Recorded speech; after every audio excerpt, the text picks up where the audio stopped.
Okay, Vince. So this is the last one. We've got Mom on camera. I'm your sister. You're my brother, if you're aware. I'm aware. So this one is about families getting to know each other's feelings and what makes them feel a certain way and how we can kind of help each other feel a little better. This is technically emotional dysregulation. Facts about feelings. So feelings are what?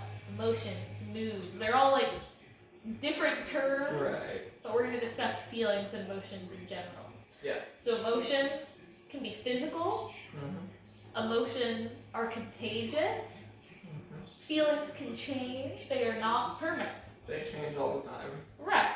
So what is an example of like a physical emotion that you feel? A physical emotion? Yeah. Like And what made you feel that kind of way? love, would that count? Sure. What makes you feel love? I guess, family being around. I feel safe. Here you go. Athena, my dog, just want to hug her That's and right. protect her. That's a good one. So your body feels calm and safe. Yeah, you're relaxed. That's a really good one. So feelings are contagious. What's an example of that? Example of that.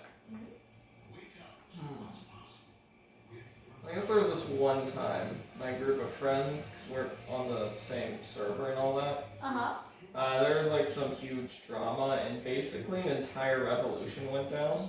Oh, one person was angry? No, yeah, like two people were like super angry at each other. And then everyone just kind of picked sides. And then it went downhill from there. Gotcha. Yes. That is awesome. And what about an example to say that feelings aren't permanent and that they do change? Ooh, there's a lot of examples of that. Yeah, it really is. Yeah. Like really surface level ones and really deep examples. Right. I guess the surface level one would be like, whenever I'm walking into school, I'm like, it's not gonna be a bad day. I woke up, it was pretty alright. Then I got to my first class and I'm like, I want to stay there.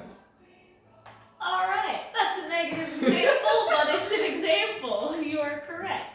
I was thinking more the flip-flop, like when you feel like you're having the worst days of your life, something horrible happened, and then you look back on that time, and yeah, you say, I'm fine, it wasn't that bad. Yeah. So there's a positive one. The first emotion that I thought of that was physical was anger. So maybe that's one of my cues. I don't know. I worked really hard on working through my anger and not feeling angry. But I get really tense and really irritated, and everyone can tell if I'm angry. Yeah. I feel like that's a thing with this family. Maybe. Like you, me, Padre. Maybe. I don't know. I've never thought of that. And the last one that I thought of was feelings are contagious. And I always think of happy things are contagious. Oh, yeah. So how people say if you smile, you smile. Right. Or a happy dog makes everybody happy. That's right. So those are all great examples. And we can take, the first thing that both of us thought of were different, right? So that kind of shows how we regulate our emotions and which ones we feel most often. Right. You kind of feel a little more negative towards school, but it changes very quickly. Yeah. When you get home, do you feel better? Yeah. Kind of thing? Yeah. I look back and I'm like, that day wasn't that bad.